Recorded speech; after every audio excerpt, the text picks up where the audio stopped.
वेदांत, वेद, मंत्र, तंत्र, ये सब मूर्तिमान होकर पधारे। सावधानी से एक बात सुनो, प्रत्येक देवता की 3 मूर्तियां होती हैं, 3 स्वरूप है प्रत्येक देवता के, आदि भौतिक, आध्यात्मिक और आदि दैविक, 3 स्वरूप होते हैं। दृष्टांत के लिए श्री गंगा जी को ले लें या श्री यमुना जी को ले लें, तो श्री गंगा जी यमुना जी का जो प्रवाह रूप दिखाई पड़ता है सर्वसाधारण को दर्शन, ये आदि भौतिक स्वरूप है उनका, सबके लिए दिखाई पड़ता है, सबके लिए उपयोगी है।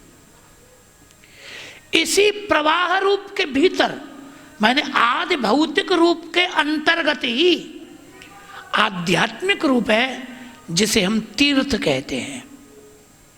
तीर्थ रूप मैंने जो जीवों को पाप मुक्त करके भगवान के धाम में भेजता है, वो तीर्थ रूप, तो वो आध्यात्मिक रूप है।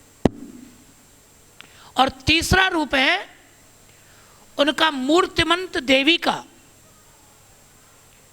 वो तीर्थ रूप के भी भीतर है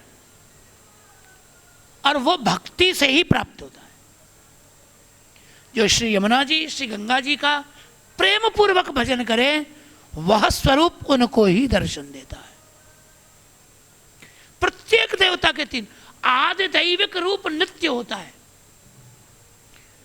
आदि भौतिक रूप तिरोहित भी होता है और अवतरित भी होता है, आदि दैविक रूप नित्य होता है।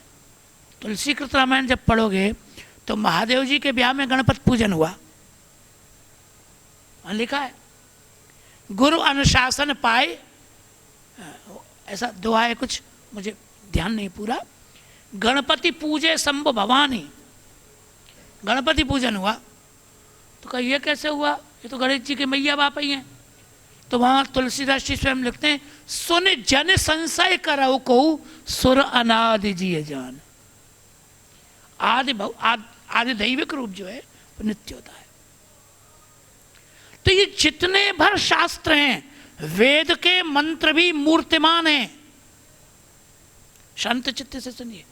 और भारतीय संस्कृति में कोई भी वेद मंत्र जब आप पढ़ेंगे उसका विनियोग होता है, उसमें ऋषि का नाम लिया जाता है।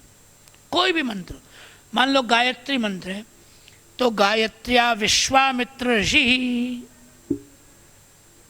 गायत्री मंत्र के ऋषि कौन है? विश्वामित्र।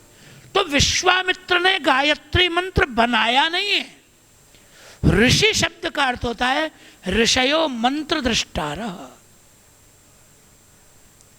मंत्र की उपासना जब ऋषि करते हैं तो वो मंत्र मूर्तिमान उन्हें दर्शन देता है। तो जिन्होंने मंत्र का दर्शन किया है वो मंत्र दृष्टा ऋषि कहे जाते हैं। मुनि और ऋषि में यही भेद है, जो मनन करे मंत्र का वो मुनि है, मुनि में मननशीलता है, और ऋषि में मंत्र को दर्शन करने की योग्यता है। उन्होंने मंत्र को देखा है, दर्शन साक्षात हैं ये सब। अब यहां देखो आप कि जितने भी मंत्र हैं वो सब समूर्तयः शब्द है।